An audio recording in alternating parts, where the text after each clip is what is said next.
Behind me is the Palace of Westminster, better known as the Houses of Parliament. It's the place where the people who govern this country meet, creating laws, directing foreign policy, and collecting tax for the good of the nation and the wider world. But are our democratically elected governments really in control? Or are we governed by a shadowy elite who have a far more sinister agenda? In short, who really does rule the world? There has always been secret societies. I mean, this is not a modern phenomenon. They go back probably thousands of years. These can be societies that bring together the rich and powerful, or certain sections of the rich and powerful, to talk secretly behind the backs of the rest of us.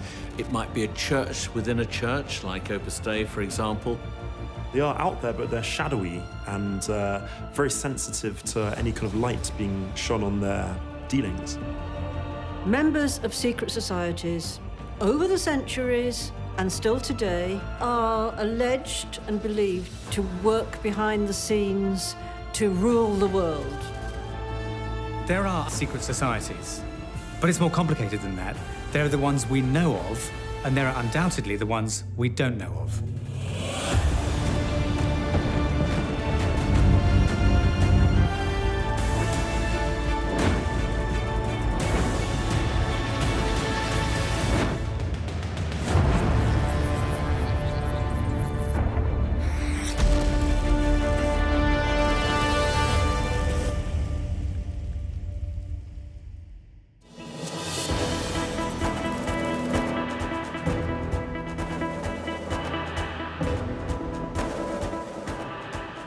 For centuries now, one group seems to have attracted more conspiracy theories than any other.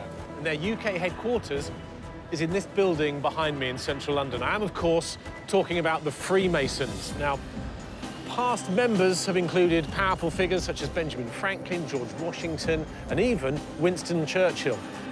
And the group's secrecy and arcane rituals have led many to question their true intentions. One of the most interesting so-called secret societies is the Freemasons. In its day, kings were members. Anyone who believed in God, it didn't matter what religion you were, could be a member, but it was sort of, the elite of society. Today, Freemasons are, policemen, taxi drivers. Anybody who wants to join can join. And when you meet another member from another lodge and you find out they're a Freemason, there's an instant trust, so you can kind of see where there's a history of favoritism. Men will always want money and power, and one way of getting it is to bond together with other people who have money and power to further their aims, and very largely keep it from other people, hence a secret society. You have different levels of secrecy. Obviously, the Rosicrucians, the Illuminati. I've never met somebody who calls himself a Rosicrucian or an Illuminati, so they're entirely secret. But then some secret societies will have websites, the Freemasons, Opus Dei, but you'll never get into one of their meetings. So you've got different levels of secrecy, and you have to ask yourself, what are they talking about?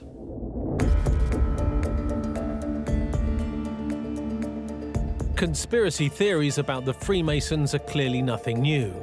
But to find out what actually goes on behind closed doors, I'm going to meet a Freemason for myself. This is the Andaz Hotel next to Liverpool Street Station in central London. It looks like one of any number of hotels, but during a refurbishment in the 1990s, a very interesting room was uncovered. Professor Robert Lomas is a Freemason and author of the international bestseller, The Hiram Key, which opened the lid on their secret goings-on. He's agreed to show me the room and reveal what the Freemasons get up to. Look at this. It's not what I was expecting at all. Look at these doors. Ah, well, we've got to keep out all cowns and intruders to Freemasonry. And can we go in? Well, we'll have to tell them we're here first. Should I tell them you're here or me? Both. I'll tell them you first, and then I'll tell them I'm here. That was a proper Masonic knock. I couldn't possibly comment. Oh, my goodness, look at this. Oh, wow. That's extraordinary. It's impressive, isn't it? And no one knew that this was here? Not for about 50-odd years. It got closed up during the wars, and it was only found when they refurbished the Great Eastern Hotel in about 1990. A lot of marble. A lot of marble, some black, some white. So how old is this? About 130 years. And this is a Masonic lodge room. Masonic lodge room. Yes, or a temple, a Masonic temple. And so what goes on in a room like this? Lodges hold meetings in here. OK. Now, if we were to meet for the first time, would we do a sort of special handshake? Only if we were doing it formally in the lodge, but I don't mind shaking your hand. Right, OK. But how would you know if I was a Freemason, or how would I know if you were? Well, you'd have to give me a Masonic grip. How's that for you? Well, there is a different Masonic grip for every degree, so I know about 15 different ones. I'll give you one. OK. Is that a Masonic grip you're That's doing a now? Masonic grip I've given you, yeah. Right, OK. Now, you've given it me back. That grip demands a word. Give me that word. You're going to have to help me out. I'm afraid you're not a Freemason, Leonard. OK. You were standing wrong, anyway. Oh, was I? Yeah. What about the kind of rolled-up trouser leg? Is that... Oh, we only do that when we bring you in for the first time. We don't do it every time. OK. Secret societies are, not surprisingly, secret. They don't publish their list of members. So for members to identify themselves to other members, there's a sign, there's a gesture. In Freemasonry, it was always a special handshake.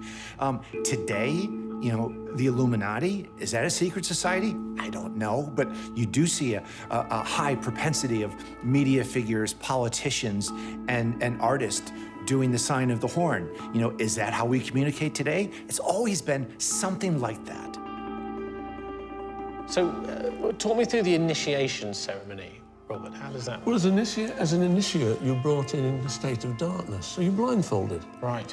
You'll be dressed in a most peculiar manner, which I'm sure you wouldn't want to be seen in public in. OK. And you would then be paraded around the lodge like that. So let's OK, parade so round. I'll close my eyes. Close I your imagine I'm eyes and I'll blindfolded. give you an impression of what it feels like. Imagine I've got Are you ready? my outfit. Yes, Left go. foot first. OK, So gotcha. we're in step.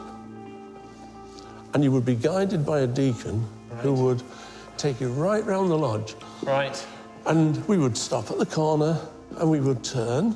OK. It's quite And then we- disconcerting. Is this part of it? To try You're and- intending to be disconcerted. to put people in a I state... want you to be nervous and afraid. I am nervous, that's for certain.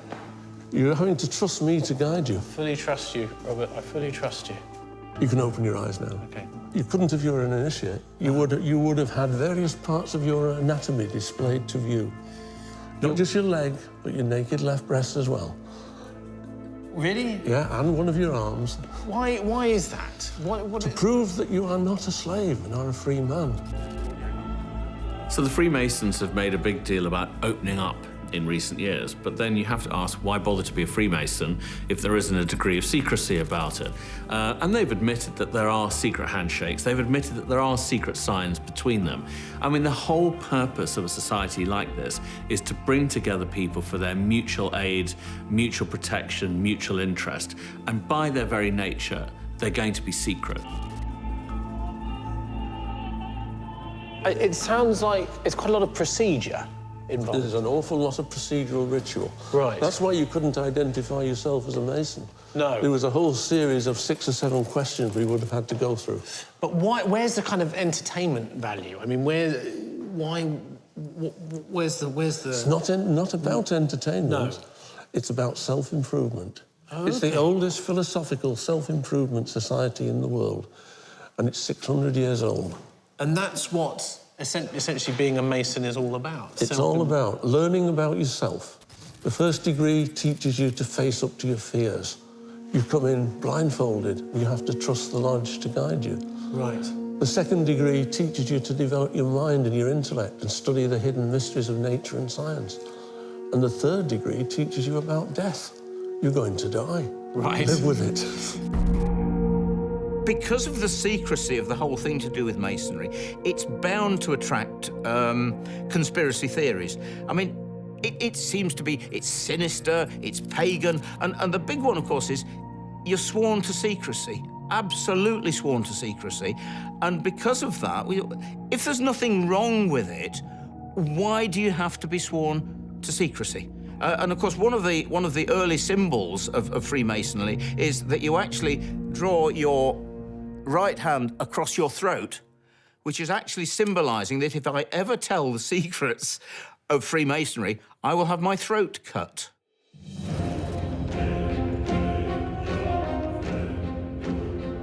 Despite the Freemasons having official buildings and even websites for all to see, there are still the strict rituals and cryptic symbols that surround them, which cloak this society in a degree of secrecy.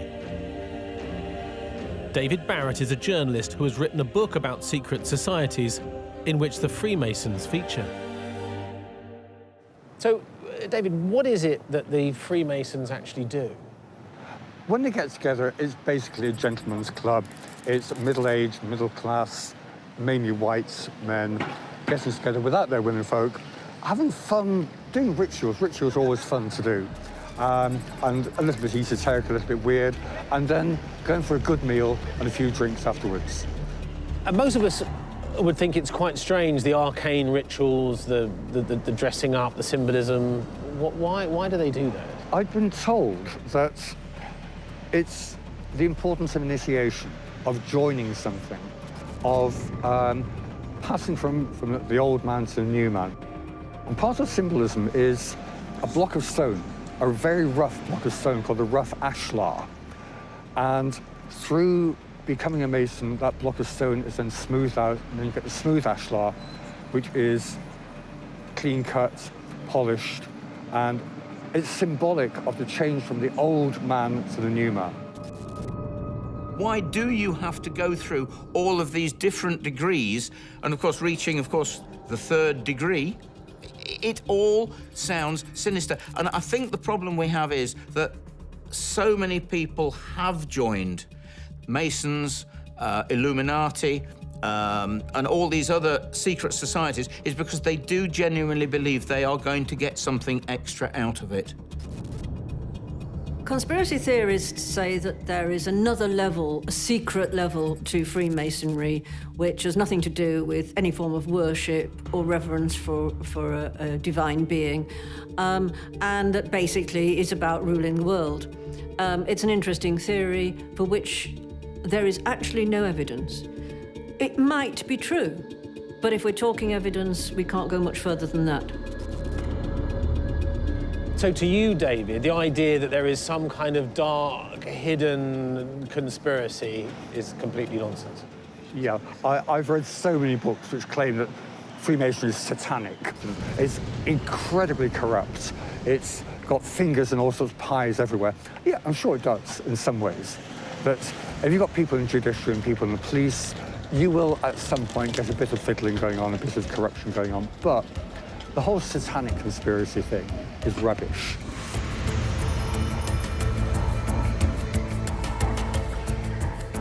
Even if the Freemasons aren't a satanic worshipping, world domination-focused society, they have been associated with some shadowy incidents. In the 1980s, an unexplained death and the apparent Masonic symbolism surrounding it added fuel to the conspiracy theories. In June 1982, Roberto Calvi, the former chairman of Italy's largest private bank, was found hanging here under Blackfriars Bridge. Now, the police initially ruled that the death was a suicide, but later reopened the inquiry as a murder investigation. But they never found the killer. And what made this mystery even more intriguing was the symbolism surrounding the way in which he was hanged and Calvi's ties to several shadowy organizations. Roberto Calvi was one of the Vatican's most trusted financial advisors. His links with the Catholic state were so close that Roberto Calvi was known as God's banker. But behind the facade of respectability, Calvi had become entangled in a web of evil and corruption. I think he was murdered because he was in charge of a huge Italian bank which had gone bankrupt. And he and the bank were involved in money laundering for the mafia. And the mafia lost a lot of money. It's interesting that they had to be so public about the killing because the whole idea of the Freemasons and all these other societies is secrecy. So surely kill him somewhere, burn the body, get rid of it, he's gone. I think it's all down to the power of the thing. These people believe themselves all-powerful and they're giving a message to other people. Don't mess with us. P2 came to public knowledge through the death of Roberto Calvi, and it immediately became apparent when investigations began that he was closely linked with P2, with the Vatican Bank, with the mafia, and with a rather unwholesome money trail. Many investigations, haven't got to the bottom of what happened and why Calvi was murdered, but the P2 Lodge, on all accounts, was heavily implicated. Problem with looking at what happened to P2, yes, officially it was closed down, but many of its members actually went on to do big things. Silvio Berlusconi was a member of P2, and, it hasn't harmed him. To this day, it's still unclear whether P2 had any involvement in Calvi's death, and many unanswered questions surround this secret organisation. Some say they were a shadow government with direct influence over Italian politics, and others that they were just a group of people intent on furthering their careers and gaining power and wealth. Either way, could such secret meetings actually go unnoticed today? We live in the modern era of smartphones with cameras, instant communication and social media. And so the idea that the elite of the world meet behind closed doors to discuss the issues of the day seems hard to imagine. I mean, wouldn't we know about it? Well, in fact, we do.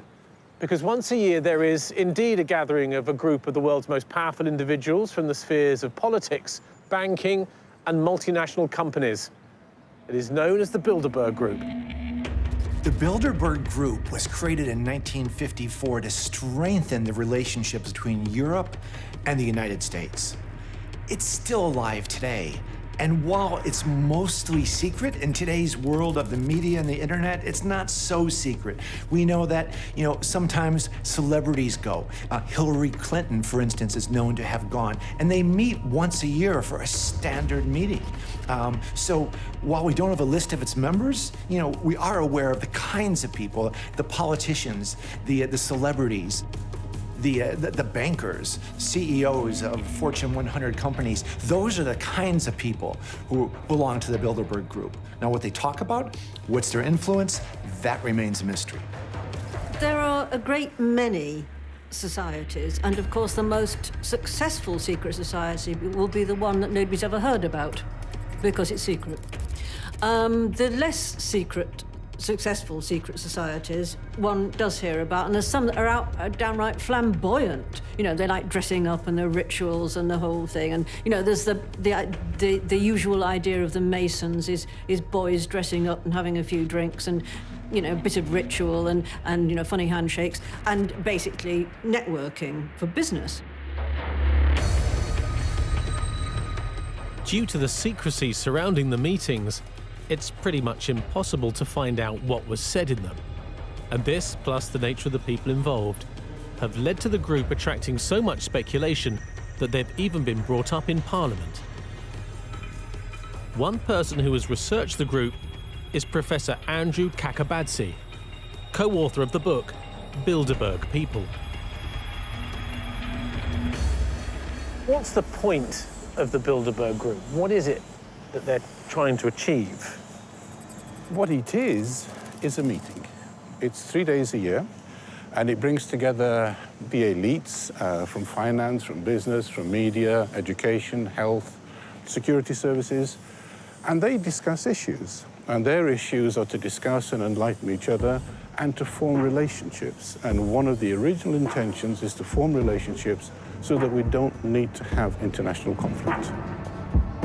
If you read through a list of the delegates at the 2016 Bilderberg meeting, they're not household names.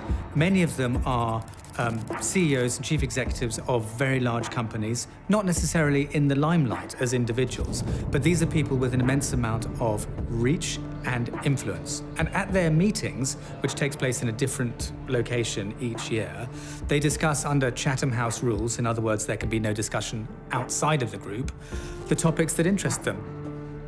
They can talk openly about anything, so it could be terrorism, it could be financial crisis, it could be trade unions or whatever. They can talk about it there, and they know that what they say doesn't get out of the room. And since the mid-1950s, when this organization was set up, nothing has leaked out. Why the secrecy surrounding the Bilderberg group? It's not secrecy, it's privacy. You need people to build trust with each other. You need people to feel free to talk to each other. And people do sign an agreement that they won't talk to the press afterwards, but that is to maintain trust. The security part is because you have elites there. So it's privacy and security, which makes it feel like secrecy, but it's not. It's just like any top team, any board of any company going away for a 2-day strategy meeting, and they want to discuss behind closed doors. Of all these secret, shadowy organizations, the Bilderberg group is perhaps one that worries the public the most. And in a world of transparency, allegedly, of sort of the Freedom of Information Act and the sort of the internet and everything being democratized in theory, it seems like a bit of an anomaly. And the press are kept out. They really don't want people peering in. And I think that's why it generates so much mystery, because if they're there to do good, why not tell the world about it? It is a secret forum. I mean, they will admit that they hold their meetings in secret. But it's almost become a place where future world leaders are vetted, before they become world leaders. So Tony Blair was invited there. Bill Clinton was invited there. And it's interesting that one of its most leading members, Dennis Healey, who was a major politician in the 1970s, when asked, is the Bilderberg Group aiming to create a one-world government? He said, that's not a wholly unfair supposition. And that's from a member of the Bilderberg Group. How influential are they? For me, the #1 group in the world. Really? Yeah, absolutely. But do you think that the things that were discussed in the Bilderberg group would influence, say, American foreign policy, or? I would have said completely. Really? Completely. As a basis. So if you get a number of people together, we've had Clinton who's been there, we've had Bush who's been there, so we've had Democrat and Republican who's been there. Please tell me the difference between the foreign policy that Clinton pushed, Bush pushed, Obama pushed, and now Trump is pushing. It's exactly the same. Now, is that by accident? I don't think so. It's a way of thinking that you believe as president is the right way to think. This is the American freedoms, these are the American values, this is what we're trying to do to police the world, and you've accepted it. It's like a philosophy. So if the Bilderbergers are anything, they're more like a church. It's a way of thinking, a set of values, an approach. But they stop there. They don't put any of that into practice, because at the end of the day, it's just a 3-day meeting. But the Bilderberg Group isn't the only annual get-together of the world's elite. Each year, in mid-July, there's another gathering. This time, a 2-week encampment deep within the redwood forests of California. It's known as Bohemian Grove. And what makes these meetings even more intriguing is the utterly bizarre rituals that go on there.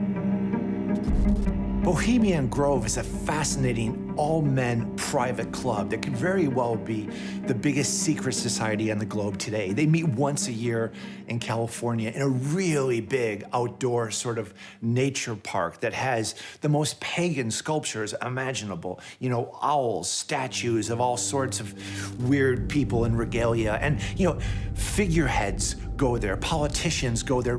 If those rituals and those kind of events are actually happening, then, you know, that's pretty dark indeed. Bohemian Grove, once again, has a guest list that includes ex-US presidents, prominent business leaders, senior media executives, and other members of the elite. Only this time, they're all male. Secret societies are nothing new. You had them in ancient Mesopotamia, you had them in medieval England, you had them in Nazi Germany, and we continue to have them today. And I think in one sense it's about empowerment. It's about the sense of breaking away from the mainstream and feeling a sense of belonging.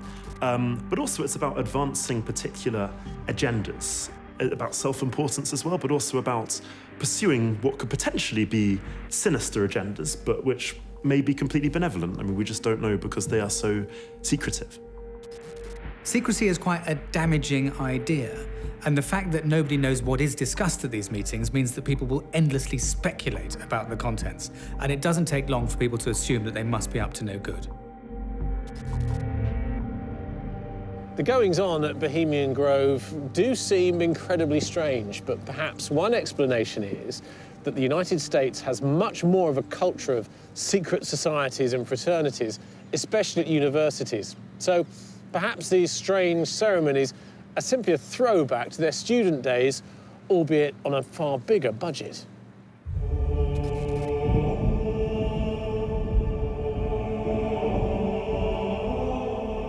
One of the most infamous university secret societies is Skull and Bones at Yale.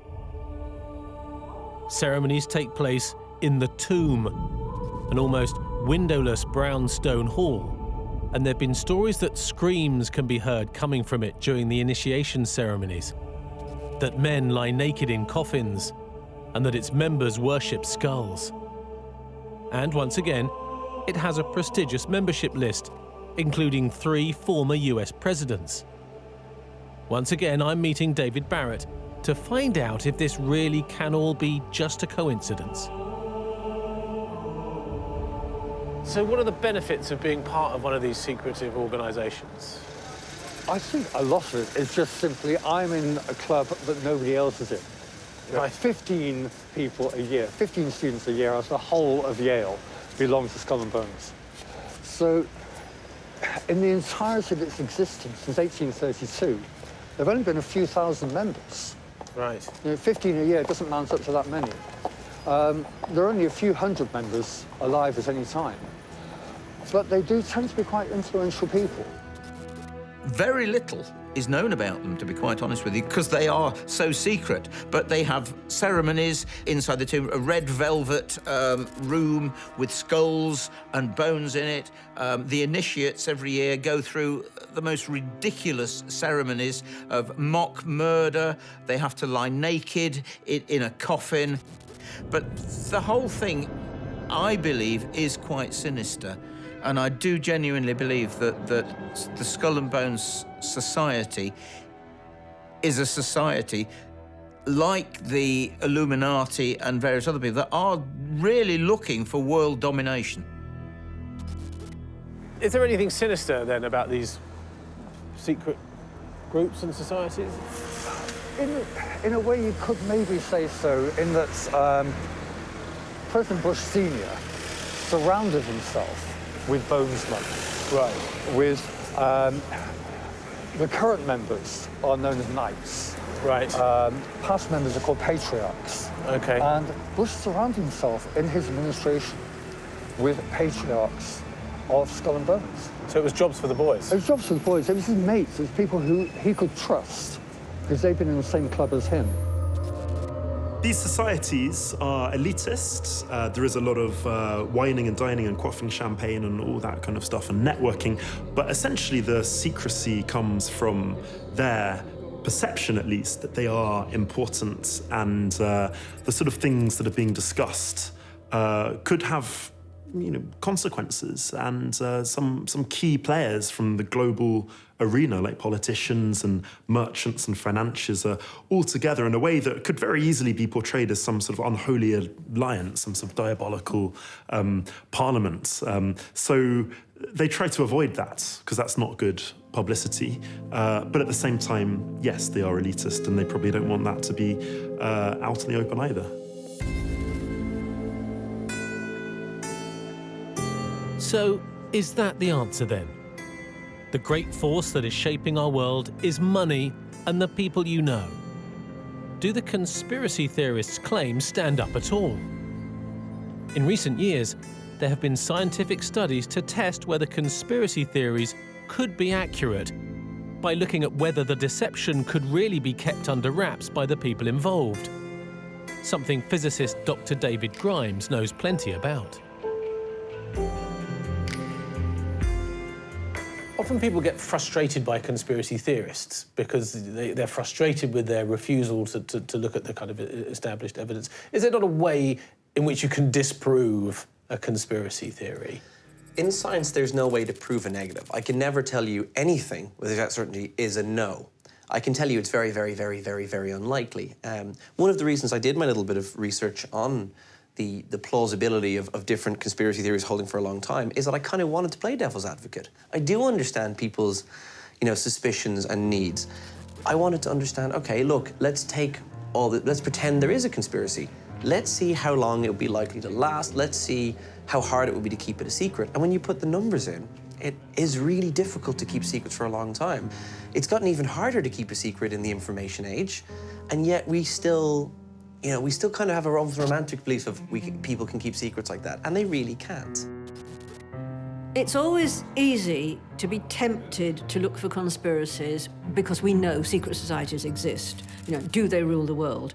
I'm tempted to say in some ways they must do, because most people are so bloody apathetic that anybody who has the nous to get together and say, look, we want to change it this way and that way, and, be it for their own good or the other people's good, like the Masons originally, and say we're doing it because we perceive this is the way society should go, and we're going to make it go that way.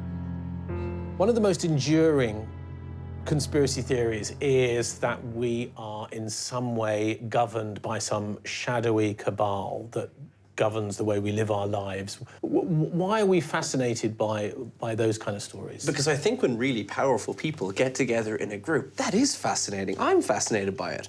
I don't necessarily believe that they're up to sinister machinations or nefarious plotting, but the fact that they are doing that and that we don't know about it means that we're going to fill in that gap. I do think it's fascinating in isolation, and I see why people who have this kind of New World Order kind of view of the world would think, that's where the power center is. It's us putting narrative on things. This event happens, and we want to connect this event to everything in the world, that this is being, we're like puppets being dictated to. And I think that's very easy to subscribe to, and I think it's quite alluring. It kind of gives everything a sense of meaning. It's perhaps the wrong meaning, and people have inferred the wrong thing from it, but it's understandable why people do. There's been a huge revival of interest and belief in secret societies, in brotherhoods, in conspiracies running the world. I mean, it's incredible. You get people who believe there's a deep state that is running the our political reality. You get people who believe the Illuminati and the Knights Templar are running our society and really pulling the strings. So a massive revival in belief, but also, there are still secret societies, they do exist. It's really being able to discern between what is fiction and what is fact.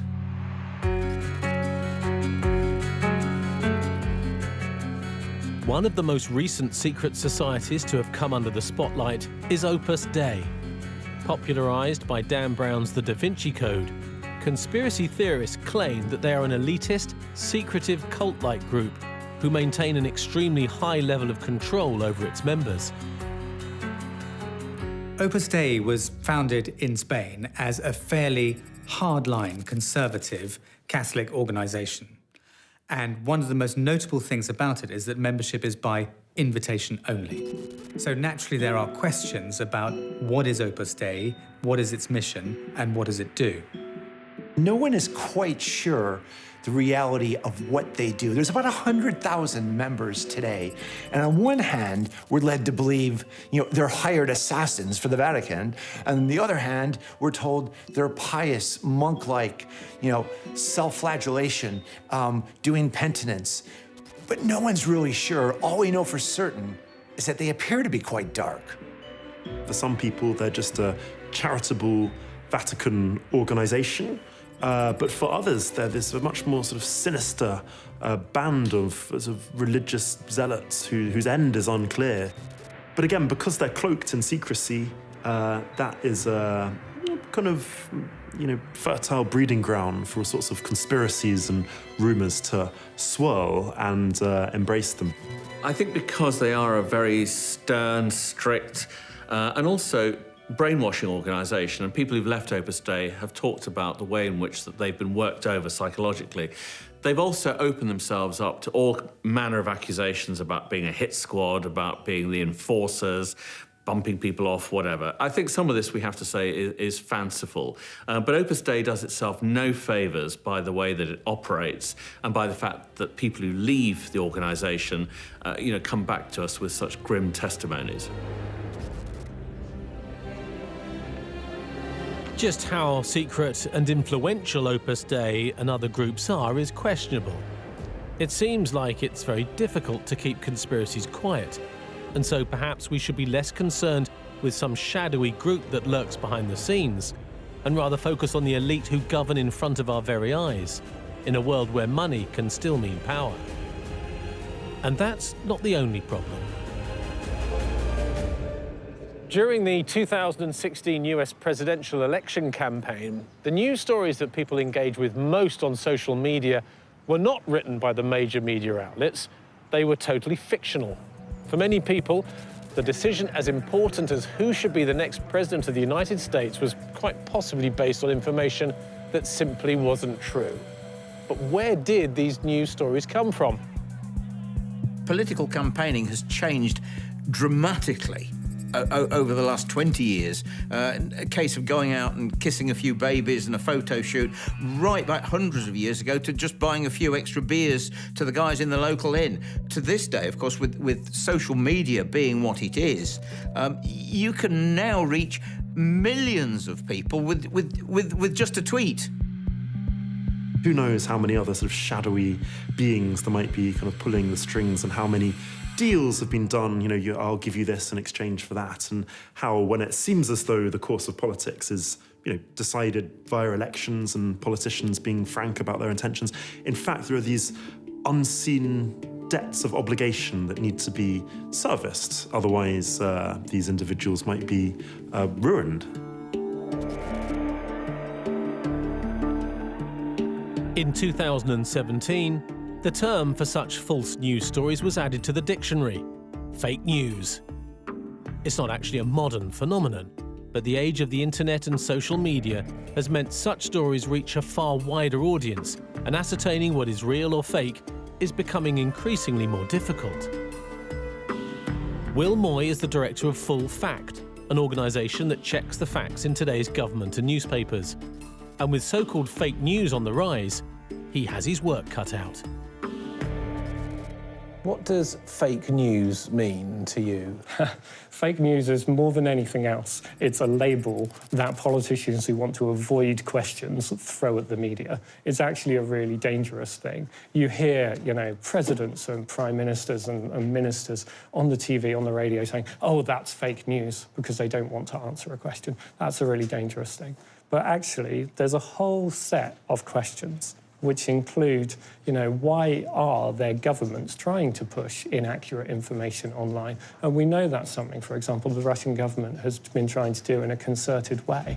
There are questions about how inaccurate information spreads online, and you can share it on your social media, and there's no easy way of knowing whether what you're sharing is true or false at the speed you're sharing it at. So there are lots of issues about how information spreads now and how we know what to trust. But actually, that label fake news is just dangerous.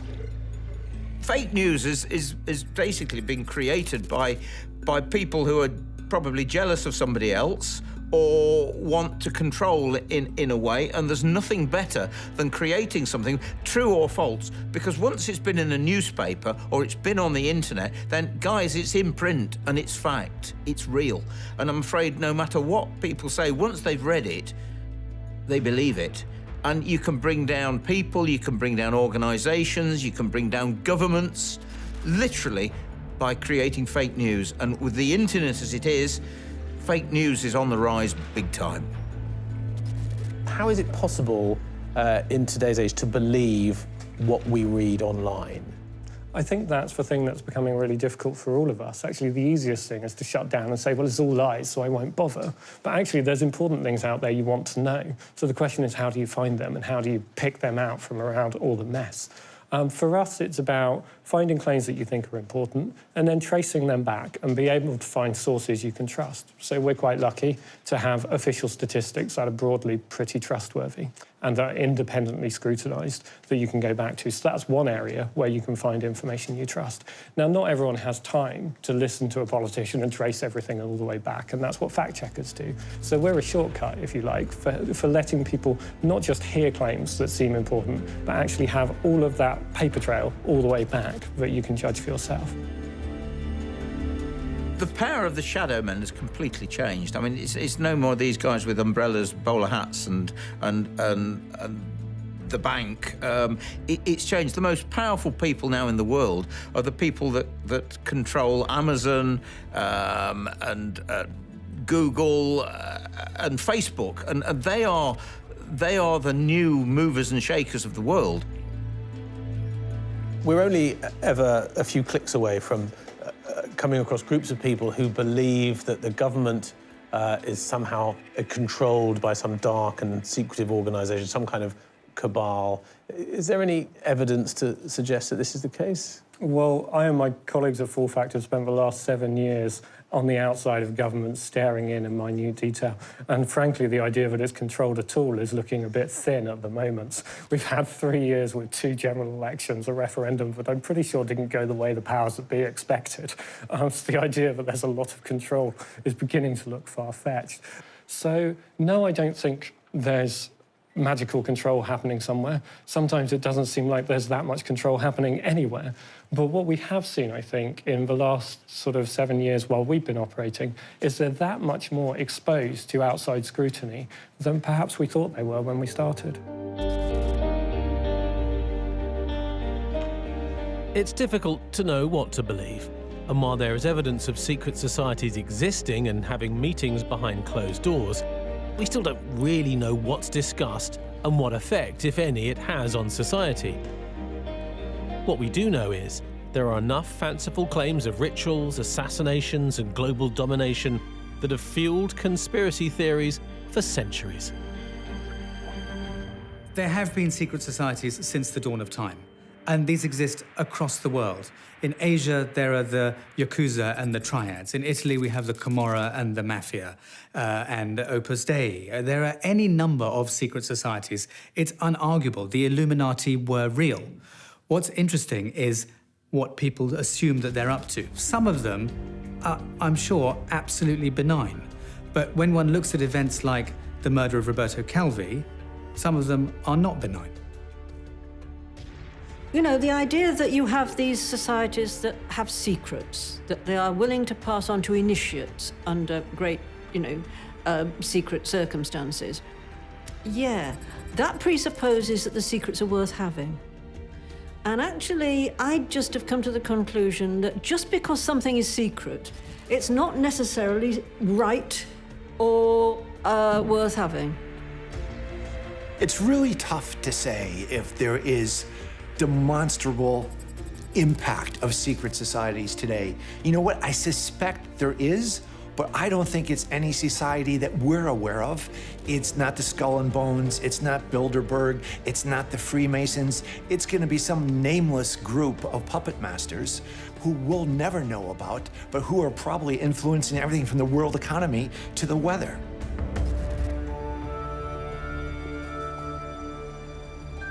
We started with a question. Are our democratically elected governments really in control? Well, the conspiracy theories are perhaps just that, theories. Whenever something goes on behind closed doors, there's going to be speculation. By their nature, they can't be proved. You either believe them or you don't. And so rather than being concerned with the idea of a shadowy elite manipulating our governments, maybe we should be thinking about the nature of the elites and governments that we have right in front of us. We live in a world where money can still buy you power and where what we read to inform our opinions may not be true at all. And maybe that's the real conspiracy. I'll see you next time.